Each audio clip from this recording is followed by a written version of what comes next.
평안하셨습니까?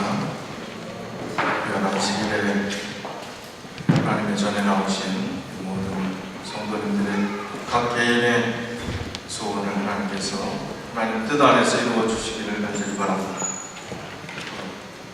오늘 손님이 계시지는 모르지만 계신 것 같으네. 조장모님 손님이라고 하면 섭섭하실 것 같고 하나님의 은혜가 충만한 하루가 되시길 바라겠습니다. 오늘은 나그네 신앙이라는 제목으로 같이 은혜를 나누겠습니다. 히브리서 11장 13절로 16절 말씀입니다. 이 사람들은 다 믿음을 따라 죽었으며 약속을 받지 못하였으되 그것들을 멀리서 보고 환영하며 또 땅에서는 외국인과 나그네로라 증거하였으니 이같이 말하는 자들은 본향 찾는 것을 나타냅니다. 저희가 나옴과 본향을 생각하였다면 돌아갈 기회가 있었으려니 저희가 이제는 더 나은 본향을 사모하니 곧 하늘에 있는 것이라. 그러므로 하나님이 저희 하나님이라 일컬음 받으심을 부끄러워 아니하시고 저희를 위하여 한 성을 예비하셨느니라. 나그네라는 얘기를 우리가 많이 들었지요. 나그네 사전을 찾아보니까 나그네의 뜻을 이렇게 이야기를 했습니다. 자기 고장을 떠나 다른 곳에 잠시 머물거나 떠도는 사람, 나그네입니다. 오늘 성경 본문의 말씀 가운데서 또 땅에서는 외국인과 나그네로라 증거하였으니 그런 말씀이 있습니다. 특별히 한국 교회는 이 말씀이 좀 별로 가슴에 와닿지 않지만 미국에 사는 우리들에게는 외국인이나 시민권 받았기 때문에 미국 국적이다 이렇게 말씀하실 수도 있겠지만 우리는 이민자예요. 외국인입니다. 나그네입니다. 더 절실합니다. 우리 고향 땅 떠나서 이곳에 살아가는 우리들은 나그네의 의미가 더 절실하게 우리 가슴속에 다가옵니다. 한국 사람도 아니고 미국 사람도 아니고 미국 사람인 것 같은데 한국 사람이고 한국 사람인 것 같은데 또 미국 사람이고 헷갈립니다. 자, 나그네의 특징이 있습니다. 나그네인데 나그네답지 않으면 안 되겠어요. 나그네는 이런 사람들을, 이런 특징을 가진 사람들을 나그네라고 합니다. 자, 나그네는 임시체류자입니다. 영원히 한 곳에 머무는 것을 나그네라고 할 수가 없죠. 잠깐 있는 사람입니다.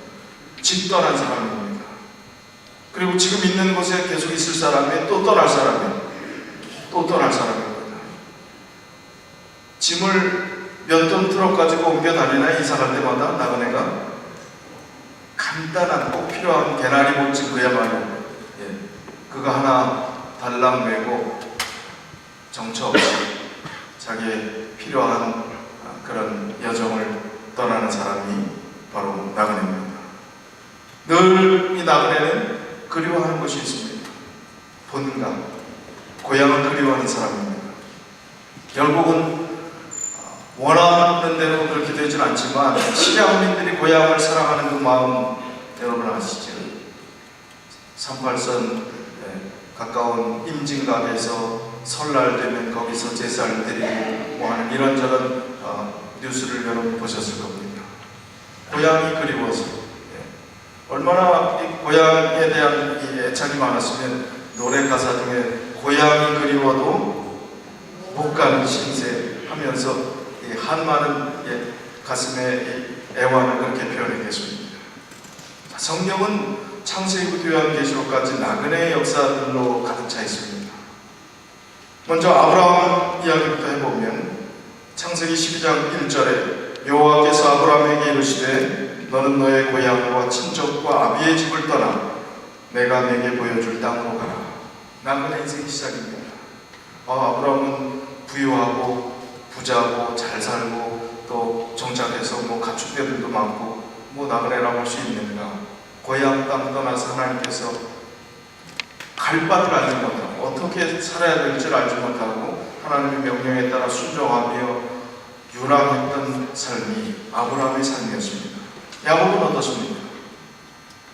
야곱은 참 그 교묘한 성질 하나 자기 실수해갖고 형한테 장자권을 뺏은 이후에 형이 아주 살기등등해서 자기를 죽이려고 하니까 어디로 도망가요? 삼촌 라반 집으로 도망갑니다. 그 세월이 얼마나 긴 세월, 나그네 타지 객지 생활하면서 이런저런 소름도 겪고 또 자기가 속였던 그 값이 얼마나 큰 것인가를 깨닫고 나중에 한참 뒤에 베델로 다시 돌아가야 되겠다는 돌아감의 경험. 그러나 또 야곱이 또 나중에 말년에 어디서 살게 돼요? 이민 가서 애굽으로 이민 가서 거기서 살게 됩니다. 요셉 때문에. 자, 요셉은 어땠습니까? 그의 아들 요셉 노예로 팔려갑니다.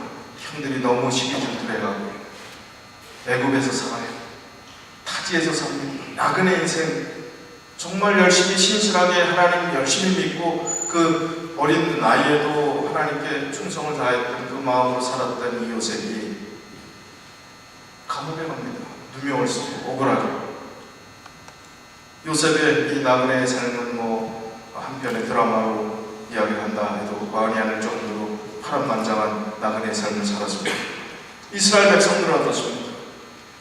그 이후 애굽에 정착했던 이스라엘 백성들이 처음에 참 대우받고 좋은 땅, 창세기 말미에 보면 바로가 이제 야곱과 대화하는 중에서 너희들이 가장 좋은 땅, 좋은 곳을 너희에게 주어서 거기서 가축도 키우고 그렇게 하는 람셋이라고 하는 아주 좋은 땅을 살도록 그렇게 했습니다. 대우받고 좋았습니다. 그러나 요셉을 알지 못하는 바로 왕이 등장을 합니다. 그러면서 이스라엘 백성들이 똑똑하고 강성해지고 여러 가지로 이제 자기 민족보다 더 큰 뭔가를 이룰 것 같은 위협을 느끼는 이때부터는 이제 핍박하기 시작했어요. 그래서 나중에 출애굽 직전에는 노예 실세가 됩니다. 400년 동안 나그네 인생을 살았던 이스라엘 백성의 모습들을 보게 됩니다. 출애굽한 이후에 가나안 땅에 정착하기 위해서 자기 고향 땅을 찾는 그 과정도 만만치 않았습니다. 정복과 전쟁을 통해서 수많은 희생을 통해서 그 땅을 차지합니다. 그리고 여러 시대를 거쳐서 사사시대의 사사기를 보면 얼마나 기가 막힌 얘기들이 악순환의 고리들이 반복됩니까? 하나님을 열심히 믿었다가 우상숭배에 빠졌다가 힘들었다가 좋았다가 계속, 그리고 왕을 달라는 백성들의 요청에 따라 이제 왕정시대가 되지. 초대왕 사울, 또 둘째왕 다윗, 그 셋째왕 솔로몬의 자녀 때에서 르호보암이 남방 유다, 그리고 신하 쿠데타를 일으켜서 북방 이스라엘로 갈라지면서 이제 험난한 역사들이 나누어져 시작됩니다.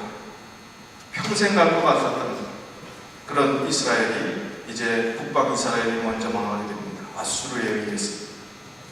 그리고 수많은 사람들이 강제 이주를 당해서 곳곳에 흩어지게 됩니다. 조금 더 오래 남았지만 그래도 바벨론에 의해서 605년 등 기원전 605년 이제 남방 유다까지 멸망하게 됩니다. 포로로 많은 사람들이 잡혀갑니다. 다니엘서의 배경, 그 배경 가운데 있죠. 그래서 시편 137편 1절에 보니까 그런 말씀이 있습니다. 우리가 바벨론의 여러 강변 거기 앉아서 시온을 기억하며 울었도다. 포로로 잡혀갔던 이스라엘 백성들이 바벨론에서 시온, 자기의 고향 땅을 그리워하면서 울었다. 신약시대는 어떻습니까? 예수님 당시 로마의 속국으로 있었습니다. 주권을 잃은 그런 상황 가운데 정말 이 땅에 살아도 자기가 주인처럼 살지 못하는 그런 신약시대의 아픈 역사를 또 보게 됩니다. 사도시대, 초대교회 시대를 통해서 이제 진짜 흩어지는 나그네 인생길에 또 다른 신약시대의 새로운 국면을 맞이하게 됩니다. 사도행전 8장 1절을 보니까 스데반이 순교하는 계기로 이제 이스라엘 예루살렘에서부터 유대 민족이 전 세계로 흩어지는 역사가 시작됨을 이렇게 말하고 있습니다. 사도행전 8장 1절, 사울은 나중에 사도가 된 바울의 전 이름이 사울이지요. 사울은 그가 죽임을 당함을 마땅히 여기더라. 누가 죽임을 당하는 것을요? 스데반이 죽임당하는 것을 마땅히 여기더라. 순교됐습니다. 그날에, 그 순교당한 그날에 예루살렘에 있는 교회가 큰 박해가 있어 사도 외에는 다 유대와 사마리아와 모든 땅으로 흩어집니다. 이때부터 디아스포라라는 흩어진 민족들, 흩어진 나그네 유대인들이 되어 그 유대인들이 폴란드로 가고 유럽의 프랑스로 가고 하면서 2차 세계대전 당시에 유대인들이 어려움을 당했던 모든 지역들이 다 유대인들이 흩어진 그 시작점이 여기입니다. 그 전에 일부가 나갔지만 아주 역사적으로 크게 흩어져서 자리 잡았던 유럽에 자리 잡았던 역사가 바로 사도행전 8장 1절에 시작되는 것입니다. 그래서 흩어진 유대인들이 되었습니다. 그래서 거의 2000년 동안 나라도 없이 그렇게 살았어요. 근데 참 이스라엘 백성들이 어떤 면에서는 흩어져갖고 다 프랑스 국적 가지고 살고 폴란드 국적 가지고 살고 다 잘 살다가 시오니즘, 고향으로 돌아가야 된다는 그런 어떤 민족 지도자들의 민족혼을 일깨우는 그런 역사적 어떤 결집을 통해서 이제 고향 땅을 돌아가는데, 이미 그곳은 2000년 동안 팔레스틴 사람들이 그 이후에 차지하고 다 자기 땅처럼 살게 됐는데, 강제로 전쟁을 해서, 그것도 미국이 유엔이 그럴 수 없는 일들을 승인하면서 영국이 또 팔레스틴을 지배하고 있었던 그런 역사적 어떤 배경 가운데서 강압적으로 자기 땅이라고 하면서 이미 오랫동안 차지하고 있던 그 땅을 차지하게 된 그 역사가 1948년 5월 14일 5월 요 계절이에요.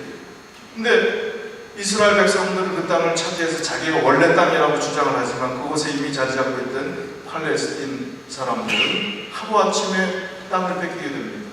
자기 몇백 년 동안 1000년 이상 살아왔던 그 땅을 또 뺏기게 됩니다. 그래서 아주 국치일, 국가적인 수치일이라고 생각하면서 그 다음 날을 아랍어로 나크바의 날이라 이야기하면서 재앙의 날이라는 뜻입니다. 그때 70만 명이 그냥 추방당했어요. 그 땅에서 이스라엘이 들어오면서. 그러니까 지금 팔레스틴 사람하고 이스라엘 사람하고 관계가 좋을래야 좋을 수가 없는 겁니다. 북한 테러가 일어나고 지금도 서로 정말 이 세상에 남과 북에 대한 그런 어떤 적대 관계보다 더 적대 관계가 있다면 바로 팔레스틴과 이스라엘 사람들의 반목입니다. 대립과 갈등이 지금도 지속되고 있습니다. 이것이 바로 인간의 역사고, 또 성경과 연결된 구약부터 지금까지 내려왔던 현재 나그네 흩어짐의 역사입니다. 이런 흩어짐의 역사 속에서 오늘 우리도 고향 땅을 떠난 나그네로서 이 땅에 살아가면서 참 나그네 인생길이 무엇인가, 정말 고향 땅 떠나서 어떤 면에서는 아메리칸 드림을 이루고 잘 먹고 잘 산다고 육신적으로는 더 편안하게 생각할지 모르지만 마음 한구석에 허전함이 있습니다. 마음 한구석에 빈 구석이 있습니다. 고향을 등지고 온 그런 마음의 아픔들이 있습니다. 또 북녘 땅에 고향을 보고 오신 분들은 더 마음에 그런 아픔들이 있겠죠. 쉽게 갈 수 없는 것이기 때문에 그렇겠죠. 이 나그네 인생을 우리가 생각하면서 중세 수도사들이 성도, 거룩한 물이라고 하는 성도들을 뭐라고 표현했는가? 라틴어로 비아토르라 그렇게 표현했습니다. 중세 수도사들이요, 성도를. 그 성도에 대한 그 말이 참 희한하게도 맞지 않을 것 같은데, 거룩한 물인데 그 거룩한 물이 비아토르라는 그 단어의 뜻은 뭐냐면 여행자, 나그네라는 뜻입니다. 세상을 지나가는 자라는 의미입니다. 성도는 뭐라고요? 정착한 사람이 아니라 나그네가 성도라는 것입니다. 세상을 지나가는 자를 성도라고 할 수 있다는 것입니다. 지나가는 것, 세상을 지나가는 것, 정착하지 않고 이 세상을 스쳐 지나가듯이 나그네의 정신으로 살아가는 그 사람들을 성도라고 할 수 있다. 그렇게 불렀다는 것입니다. 애착을 갖지 않고 이 세상에 깃들지 않고 이 세상을 지나가는 것이고 영원한 세계에 관심을 갖는 그 존재가 바로 성도라, 그렇게 이야기를 했다는 것입니다. 지금 우리는 이 세상을 지나가는 여정 가운데 있을 뿐입니다. 가장 영광스럽고 위대한 축복은 이 현세에서 누릴 수 있는 것이 아닙니다. 가장 귀한 축복은 아직 오지 않았고 우리 앞에 기다리고 있는 것입니다. 그러므로 순례길을 떠난 우리들은 우리의 영적 시야는 이 땅에 두어서는 안 된다는 것입니다. 위를 향해서 우리의 시선이 하늘을 향해서 머물러야 한다는 것입니다. 세상의 뜻이 아니라 하늘의 뜻에 민감하게 살아가는 존재가 되어야 한다는 것입니다. 우리는 지금 살고 있는 이 땅이 영원한 집이 아니라는 것을 기억해야 한다는 말씀입니다. 이런 순례자의 삶을 우리가 역동적으로 또 이 나그네의 삶을 참 가치 있게 살기 위해서는 두 가지 우리가 태도가 필요합니다. 그 중에 한 가지는 기억을 잘해야 되고 또 하나는 기대를 잘해야 합니다. 기억을 잘해야 되고 기대를 잘해야 돼요. 그럼 무엇을 기억을 잘해야 되는가? 이스라엘 민족이 하나님께서 자기들을 어떻게 여기까지 인도했는가를 잘 기억해야 했던 것처럼 애굽에서 모든 장자의 죽음에서 보호하시고 홍해를 건너가게 하신 그 하나님을 기억했습니다. 우리도 영적으로 구원받지 못할 자들을 그리스도의 피값인 예수 그리스도의 십자가의 구속으로 말미암아 우리가 구원받은 존재라는 사실을 기억해야 한다는 것입니다. 조금 전에 저희 반에서 안교 시간에 공부를 할 때 이 세상을 왜 하나님께서 창조하셨는가, 창조의 목적에 대한 이야기를 했어요. 하나님이 이 세상을 왜 창조하셨을까요? 성경의 답을 한번 해보십시오. 왜 하나님께서 이 세상을 창조하셨을까요? 만물을 다 유지하고 다 살게 하시기 위해서일까요? 이사야 45장 18절에 답이 있습니다. 사람을 위해서 창조하셨다고 했어요. 사람을 거하게 하시기 위해서 만물을 창조하셨다고 하셨습니다. 하나님이 모든 만물을 다 엑스트라로 만들고 거기에 주인공은 누구로 하셨다고요? 사람을요. 기가 막힌 얘기 아닙니까? 창조주 하나님이 우리를 얼마나 사랑하시는가 보여주는 대목이 아닙니까? 그 사람을 위해서 이 모든 만물을 창조해 주셨다는 그거 생각할 때 창조주 하나님이 우리를 얼마나 사랑하시는가 그 사랑을 우리는 기억할 수 있습니다. 깨달을 수 있습니다. 예수님의 십자가의 죽음에 대해서도 이야기했어요. 예를 들면 내가 실수하고 잘못했어요. 그리고 빚도 많이 졌습니다. 그런데 그 빚을 10만 불 되는 빚을 내가 아무 조건 없이 내가 갚아주겠다. 대신 갚아준 친구가 있습니다. 그럼 그 친구에 대해서 평생 어떤 태도로 살겠어요? 그 친구 고맙게 여기고 살겠어요? 번쩍만쩍하고 살겠어요? 근데 예수님이 우리에게 갚아주신 빚은 10만 불에 비할 수 있을까요? 죽음으로 생명으로 그 영원히 죽을 수밖에 없는 그 빚을 갚아주셨는데 우리는 예수님께 정말 감사하고 그 목숨, 돈 빌리언 이상 비교할 수도 없는 그 생명을 갚아주셨는데 그 예수님과 좀 친하십니까? 좀 감사하세요? 그 예수님으로 인해서 열심을 좀 내십니까? 그 갚아준 친구라면 아마 그 친구 생일을 기억 안 하고 넘어가지 않을 거예요. 그 친구 조금 필요한 데 있으면 열심히 1등으로 달려가서 도와줄 겁니다.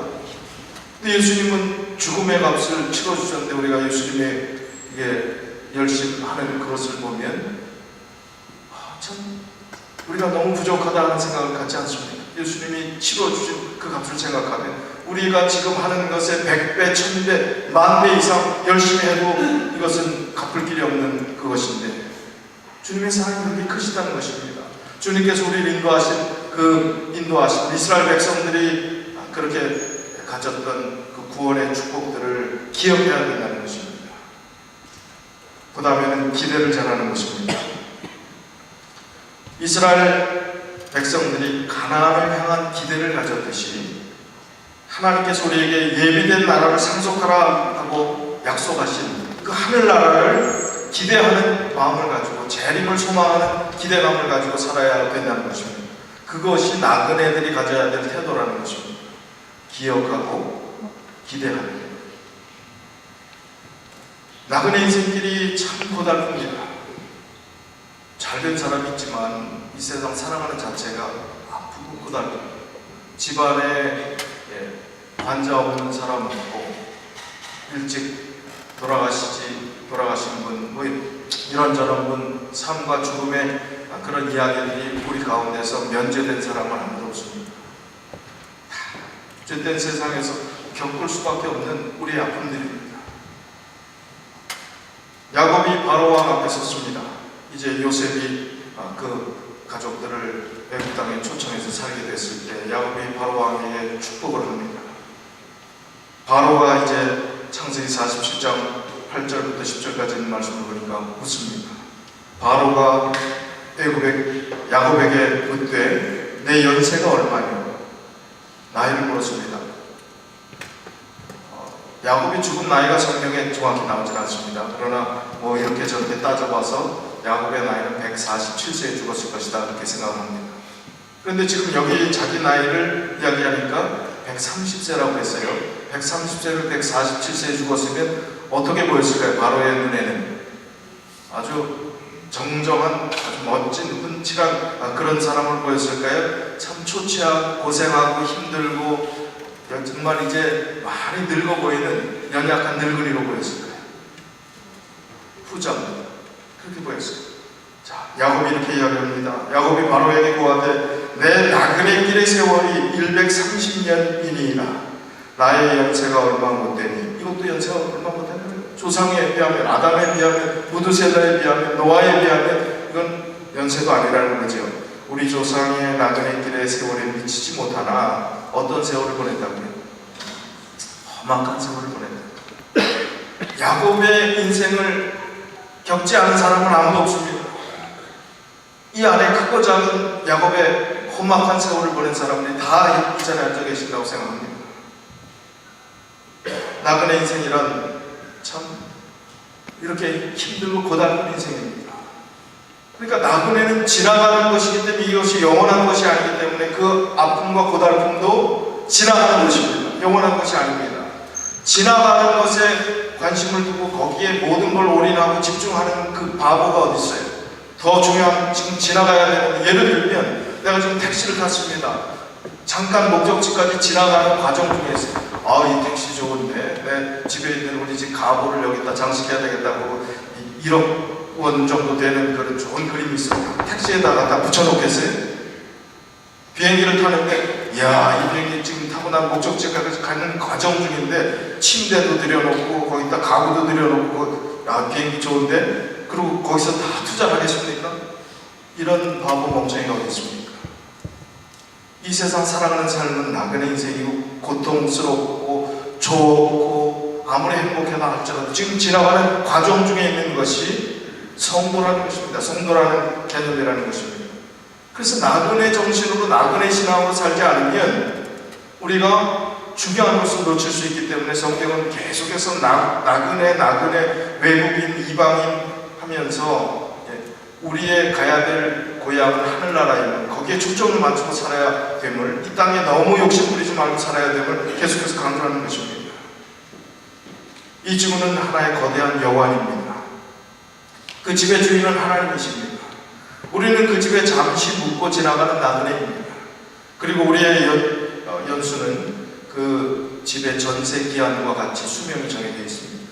우리는 잠시 이 땅에서 하나님이 주신 생명의 수완을 누릴 뿐입니다. 하나님이 맡겨주신 하숙집에 살아가는 하숙생과 같은 것입니다. 하숙생 그러니까 생각나는 가요가 있어요. 얼마나 선서적인지 모릅니다. 한번 누가 불러보실래요? 인생은 나그네 가서 어디서 왔다가 불러보고 싶네요. 어디로 가는가? 구름이 흘러가듯 떠돌다 가는 길에 정일랑 두지 말자, 미련일랑 두지 말자. 인생은 나그네 구름이 흘러가듯 정처 없이 흘러서 간다. 2절 인생은 벌거숭이 빈손으로 왔다가 빈손으로 가는가. 강물이 흘러가듯 여울져 가는 길에 정일랑 두지 말자, 미련일랑 두지 말자. 노래를 해야지 이게 감정이 딱 들어오거든요. 인생은 벌거숭이 강물이 흘러가듯 소리 없이 흘러서 간다. 소리 없이 흘러서 간다. 소리 없이 흘러서 간다. 3번 반복하고 끝납니다. 나그네 인생길입니다. 정일랑 두지 말자 하고 이 가요에도 이렇게 이야기를 하는데 왜 이렇게 정을 두고 살아가는지. 참 10년 만년 살 것처럼 그렇게 욕심 부리고 살아가는 거죠. 성경은 나그네 인생길을 어떤 자세로 살라고 권고하시는가 하면 베드로전서 1장 17절에 외모로 보시지 않고 각 사람의 행위대로 판단하시는 자를 너희가 아버지라 부른즉 너희의 나그네로 있을 때를 두려움으로 지내라. 나그네 인생길을 어떻게 하라고요? 두려움으로 지내라는 거예요. 자, 이 말씀을 쉬운 성경 번역으로 하면 여러분은 하나님을 아버지라고 부르면서 기도합니다. 우리 아버지는 각 사람의 행동을 공평하게 판단하십니다. 그러므로 여러분은 이 세상에 사는 동안 하나님을 경외하며 살아야 할 것입니다. 두려워한다는 그 개념이 무서워하라는 얘기가 아니라 하나님을 공경하라는 거예요. 하나님을 경외하라는 것입니다. 하나님을 인생의 주인으로 모시라는 것입니다. 우선순위로 모시라는 거예요. 정일남 두지 마요. 우리가 신앙의 밸런스와 우리의 이 세상의 삶의 밸런스를 어떻게 두라는 겁니까? 정일남 두지 말라고 하는데 우리 먹고 사는 게 이렇게 올라가고 예수님은 이쪽 밑으로 기울었습니다. 그게 아니라 이렇게 살라는 거예요. 이렇게 예수님이 위고 신앙이 우선이고 먹고 사는 것은 나그네 길에 굶지 않으면 되는 거예요. 욕심 부리지 말라는 것입니다. 여기 본교 성경 주석에 두려움으로라 하는 두려움으로 베드로전서 1장 17절에 있는 두려움으로 지내라 하는 이 두려움의 개념을 이렇게 주의를 했습니다. 경외함으로 살아라. 그리스도인이 하나님과 자신의 관계를 깨닫게 되면 그의 매일의 행동은 하나님께 대한 자신의 태도를 반영한다는 사실을 알므로 경건하게 살게 된다. 하나님께 대한 경건한 두려움은 사람에 대한 두려움을 낮추는 작용을 하므로 그리스도인 원칙이 위협받을 때 신자로 하여금 견고히 서도록 한다. 하나님과의 관계를 깨닫게 되면 창조주 하나님 인간을 위해서 이사야 45장 18절에 우리를 위해서 창조하신 그 하나님의 사랑이 얼마나 큰 것을 깨닫게 되면 감사하게 될까요? 그걸 깨닫지 못하면 감사하지 못하고 천지 만물이 그냥 있는 거고 우리는 그 중에 하나 끼어 있는 이 세상에 정말 보잘것없는 존재처럼 여겨지는 것입니다. 그러나 하나님이 우리를 위해서 이 세상을 다 창조해 주시고 너희들을 다스리라고 생육하고 번성하라 땅에 충만하라고 축복해 주신 그 하나님의 사랑을 생각해 본다면 하나님과의 관계가 우리 안에 들어오게 된다면 우리 매일의 행동이 어떻게 달라질 수 있는가? 어떻게 이렇게 살 수 있을까? 이렇게 다른 데 관심 두고 살 수 있을까? 그러지 않는다는 거예요. 하나님의 사랑의 관계를 깨닫게 되면요 하나님 중심으로 사고하고 영적 행동들을 하고 그리고 먹고 사는 일보다 더 집중해야 될 영원히 붙잡아야 될 그 가치가 영원히 정말 우리가 손해보지 않을 그 일에 집착한다는 거예요. 어떻게 우리가 다른 데 한눈을 팔 수 있겠습니까? 나그네 정신을 가질 때 그게 가능하다는 것입니다. 두려움으로 지내라 하는 이 단어는 처신하라 그렇게 되어 있어요. 처신하라. 헬라어 아나스트레포라는 단어를 썼는데 처신하라.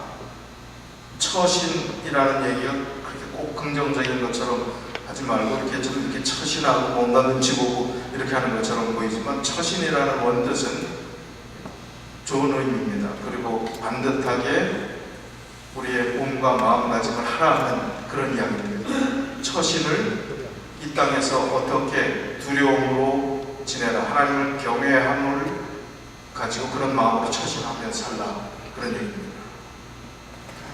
베드로전서 2장 11절 12절에 우리가 어떤 마음으로 살라고 또 강조하고 있는가 하면 사랑하는 자들아 나그네와 행인 같은 너희를 권하노니 영혼을 거스려 싸우는 육체의 정욕을 제어하라.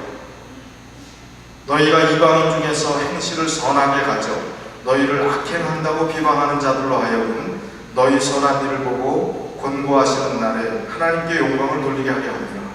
자, 쉬운 성경 번역이요. 하나님을 위해서 사십시오. 사랑하는 여러분은 이 세상에서 나그네와 같은 사람들입니다. 그러므로 육신이 원하는 악한 일들을 멀리 하시기 바랍니다. 이런 것은 영혼을 대적해 싸우는 것들입니다. 여러분 주위에는 믿지 않는 자들이 많이 있습니다. 그들은 여러분이 잘못 살고 있다고 말할지도 모릅니다. 그러므로 착하게 사십시오. 그들이 여러분의 선한 행동을 보고 그리스도께서 다시 오시는 날에 하나님께 영광을 올려드릴 것입니다. 하나님을 경외함으로 처신하라고 했고, 나그네로 살아가는 사람들이 어떻게 하라고 해요? 육신이 원하는 악한 일들을 멀리 하라는 것입니다. 영혼을 대적하는 그 일들과 싸우라는 것입니다. 그리고 주변에 믿지 않는 사람들이 많이 있는데 우리의 행동을 보고 잘했다 잘못했다 이야기한다는 것입니다. 믿는 사람이 왜 저거냐느냐, 믿지 않는 사람보다 못하니, 이런 얘기를 한다는 것입니다. 성경에 있는 얘기잖아요 지금. 그러니까 어떻게 하라고요? 그들은 여러분이 잘못 살고 있다고 말할지도 모릅니다. 그러므로 착하게 사십시오. 그들이 여러분의 선한 행동을 보고 그리스도께서 다시 오시는 날에 하나님께 영광을 올려드릴 것입니다. 교리로? 아니에요. 우리가 어떻게 살아가느냐, 선한 행동을 보고 따라와서 나중에 하나님께 영광을 올려드리게 될 것이다. 그 우리의 착한 행실, 선한 삶, 긍정적인 삶, 행복한 모습, 그리고 늘 감사하는 그 모습을 보면서 예수 그리스도를 알게 된다는 것입니다. 나그네 신앙은 한마디로 말해서 세상 욕심을 버리는 신앙인 것입니다. 야고보서 1장 15절에 보니까 욕심이 잉태한 줄 뭐를 낳고요? 죄를 낳고, 죄가 장성한 줄 뭐를 낳는다고요? 사망을 낳는다. 욕심이 나중에는 결과가 어떻게 돼요? 사망으로 끝나는 것입니다. 욕심을 좀 버리면 좋겠습니다. 어디 가서 몸을 찾게 하고 게임하고 이렇게 나가서 상품이 $1에서 사잖아요. $1짜리. 그거 가지고 욕심 부리는 사람 있어요 없어요? 그거 하나 더 받으려고, 그거 안 받았다고 서운하고, 그 욕심 부릴 겁니까? 아무것도 아닌 것을 욕심 부리는 게 그냥 비근한 예를 하나 들었을 뿐이에요. 우리의 삶 가운데 욕심 부리지 않아야 될 것에 욕심에 집착되어 있는 수많은 것들이 있어요. 아니, 가르쳐주지 않았는데 어린 아이들도 아무것도 아니고 막대기 가지고 장난하고 싸우면서 막대기 긴 거 짧은 거 가지고 서로 싸워요 안 싸워요? 큰 거 가지려고 누가 가르쳐줬어요? 4살짜리 이런 애들 큰 거를 반드시 가져야 되느니라 부모가 그렇게 가르쳐줬습니까? 죄된 본능에 욕심이 있는 거예요. 우리 스스로 이겨낼 수 없는 것입니다. 욕심이 우리 안에 있다는 것은 내가 가지고 있는 것에 대한 감사가 없다는 거예요. 아무것도 없어도 내가 건강하다면, 내가 하나님 안에 있다면, 나그네 인생길에서 성공한 겁니까? 그 정도면? 근데 성공으로 간주하지 않거든요. 남들이 가진 것, 남들이 더 가진 것, 그것이 없기 때문에 힘들어하는 아픔일 수 있어요. 나그네 인생길은 다 두고 갈 것입니다. 다 두고 갈 거예요. 미조 시대의 숙종 때 서울에서 일찍이 남편을 여의고 두 아들을 키우고 있던 한 어머니가 있었습니다. 생계가 곤란해서 남의 집 삭바느질을 해서 생계를 이어가면서 알뜰하게 돈을 모아서 아들 학성이라고 하는 이 아들 형제를 가르쳤습니다. 하루는 비가 내리는데 빗방울이 떨어지는 소리인데 웬 금속성 소리가 이렇게 부딪히는 소리가 나요. 이상히 여기고 그 소리가 나는 쪽 마당 뒷곁을 나가봤더니 큰 가마니 밑에 뭐 조금 보이는데 가마니 반짝하는 게 보였어요. 가봤더니 그 가마니 안에 뭐가 들었냐면 은이 가득 들었습니다. 은이. 옛날엔 그 집이 몇 대 누가 살았는지 모르지만 전쟁통에 그 돈이나 재산들을 뺏기지 않으려고 어떻게 했어요? 사람들이 땅속에 묻어놓고 자식들에게도 알려주지 않고 꼴까닥 한 거예요. 그럼 그게 그 다음 그 집이 누가 주인이 됐는지 모르고 나중에 나타나게 된 겁니다. 자, 이 집은 이제 횡재했습니까? 이제 풀렸어요. 이제 고생 끝 행복 시작입니까? 근데 이 현명한 어머니가 아무도 안 보고 어머니만 봤는데 그 가마니를 땅속에 더 깊이 파묻었어요. 보이지 않게 딱 덮어버렸습니다. 그리고 자기 오빠에게 그 집을 빨리 팔아달라고 얘기를 했습니다. 성경은 감춘 보화를 발견했을 때 그냥 모든 재산을 다 팔아 그 집을 샀는데 여기는 그 집을 빨리 팔아달라고 했어요. 그리고 조그만 작은 집을 이사를 가서 전과 다름없이 삭부하는 길로 생계를 이어가면서 두 아들을 열심히 가르쳤습니다. 그 결과 이 학성 형제는 훌륭한 인물이 되었습니다. 어느 해 이 학성 어머니는 오빠를 초대하고 두 아들을 불러서 옛날 집에 있었던 은가마니의 이야기를 했습니다. 깜짝 놀라서 이유를 묻는, 이런 바보 같은 짓이 어디냐고 그 얘기를 묻는 이 어머니에게 이 학생 어머니는 이렇게 이야기를 했습니다. 아무런 수고 없이 큰 재물을 얻으면 반드시 뜻하지 않는 재앙이 있을 것입니다. 어릴 때 의식이 편하면 학업에 힘쓰지 아니할 것이고 구한 것을 알고 고생해 보아야만 사는 것이 귀하다는 것을 알 수 있을 것입니다. 그렇게 이야기했습니다. 이 말을 들은 오빠와 두 아들은 깊은 감명을 받았고 두 아들은 무수한 고생 가운데서도 진실하게 또 아름답게 산 자기 어머니를 자랑스럽게 생각하면서 더욱 훌륭하게 살았다는 이야기가 전해져 내려오고 있습니다. 여러분 은가마니 있나 지금 땀 좀 파보세요. 그거 덮고 이렇게 할 사람이 얼마나 있겠어요. 참 옛날 참 드문 얘기긴 하지만 어떻게 이렇게 살 수 있을까? 우리 교회 중에서 그거 관련하면 정말 이렇게 할 수 있는 분들이 있을까? 저라도 그럴 수 있을까? 전 당장 꺼내서 팔겠어요.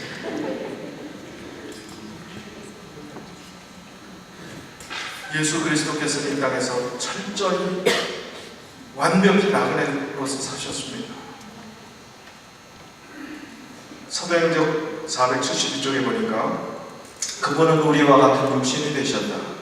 그분은 배고픔과 목마름과 피로가 무엇을 의미하는지 아셨다. 그분은 음식으로 원기를 얻으시고 수면으로 피로를 푸셨다. 그분은 세상에서 나그네와 행인이 되셨으며 세상에 계셨으나 세상에 속하지 않으셨다. 예수님이 철저하게 나그네 인생을 우리와 같이 궁핍하고 힘든 삶을 사셨다는 것입니다. 어디에 그 말씀이 나와요? 누가복음 9장 58절에 보니까 예수께서 가라사대 여우도 굴이 있고 공중에 새도 집이 있으되 인자는 머리 둘 곳이 없도다 하시고, 이 말씀은 야 너희들은 집이 있는데 나 이렇게 대접해서 되느냐, 야 집 있는 너희들이 부럽다 하신 말씀인가요? 아니에요. 철저히 이 땅에서 나그네로 살아가신 예수 그리스도, 영원히 거할 것은 하늘나라, 하늘 아버지가 계신 그곳이지 이곳이 아니라는 사실들을 몸소 삶을 통해서 보여주신 예수님의 모습이었습니다. 하늘나라가 예수님의 본가이기 때문에 우리의 본가는 어디입니까? 우리의 본향은 어디입니까? 본래의 고향은 어디입니까? 오늘 본문의 말씀이 그 대답을 해주고 있습니다. 히브리서 11장 13절로 16절, 특별히 15절, 16절에 있는 말씀을 보면 저희가 나옴과 본향을 생각하였다면 돌아갈 기회가 있었으려니와 저희가 이제는 더 나은 본향을 사모하니 곧 하늘에 있는 것이라. 그러므로 하나님이 저희 하나님이라 일컬음 받으심을 부끄러워 아니하시고 저희를 위하여 한 성을 예비하셨느니라. 이제는 더 나은 본향을 사모하니 곧 하늘에 있는 것이라. 이 세상에 아무리 좋은 데 다 다녀봐도 하늘나라만큼 좋은 데가 있을까? 한번 상상을 해보십시오. 여행 다니시는 분들 중에서 가장 멋지다고 했던 것은 딱 평생 한 곳일까요? 수시로 바뀔까요? 저는 가는 곳마다 여기가 최고라고 해요. 거짓말이 아닙니다. 그곳에 살아봤을 때 거기가 최고였어요. 저 캐나다 토론토에 살면서 토론토가 얼마나 좋은지, 겨울이 6개월이지만 나머지 6개월은 너무 좋습니다. 세상에 여기처럼 살기 좋은 데가 없다. 그리고 제가 한국에 우리 교단 재림마을 거기다 올려가고 토론토로 이민을 하고 이렇게 살기 좋은 데가 뭐 전도도 할 겸 우리 교육도 유치할 겸 그렇게 썼더니 막 욕을 잔뜩 써놨어요. 고국 떠났으면 조용히 잠잠히 있으라고 왜 뭐 사람들 부추기고 그거 하냐고 너 혼자 잘 먹고 잘 살아라 하는 식이에요 답이. 깜짝 놀랐어요. 정말 저는 순수하고 좋아서 오라고 최고라고 했는데 악성 댓글이 이렇게 무서운 거구나 제가 그때 알았습니다. 버지니아 갔더니 나무가 무성하고 이 워싱턴 DC 가까운데도 얼마나 참 세련된 도시인지 얼마나 좀 토론토 좋다는 얘기 다 들어가고 여기가 최고라고 또 그 다음에 오레곤으로 왔습니다. 지금은 어디가 최고라고 할까요? 정말입니다. 은퇴하고 여기서 살고 싶어요. 여러분 여기 사시는 게 얼마나 축복이고 행복하신 것인지 이렇게 좋은 환경이 없습니다. 그런데 인상 쓰고 여기서 감사하지 않고 기뻐하지 않는다는 건 이건 이상한 일입니다. 하나님께서 우리에게 이런 좋은 환경을 주시고 아름다운 것을 주셨지만 하늘나라는 비할 것이 없다. 늘 우리의 호불호, 그 다음에 좋아하는 것, 최고라고 했던 것은 수시로 바뀌지만 변함없는 영원한 우리의 가장 아름다운 한 곳, 여행 중에 가장 감탄할 마지막 종착지, 그것이 남았습니다. 더 나은 번영이 남았습니다. 그래서 나그네 인생길을 성도로 나그네로 살라는 것입니다. 하나님의 은혜를 기억하고 재림을 기대하며 나그네로서 열심을 다해서 감사하며 살라는 말씀을 오늘 우리에게 허락해 주셨습니다. 나그네 인생길에 우리가 너무 많이 욕심부리지만 가진 것 감사하며 주님께 영광 돌리는 믿음의 삶이 우리의 삶이 되시기를 간절히 바라면서 오늘 말씀을 드리겠습니다.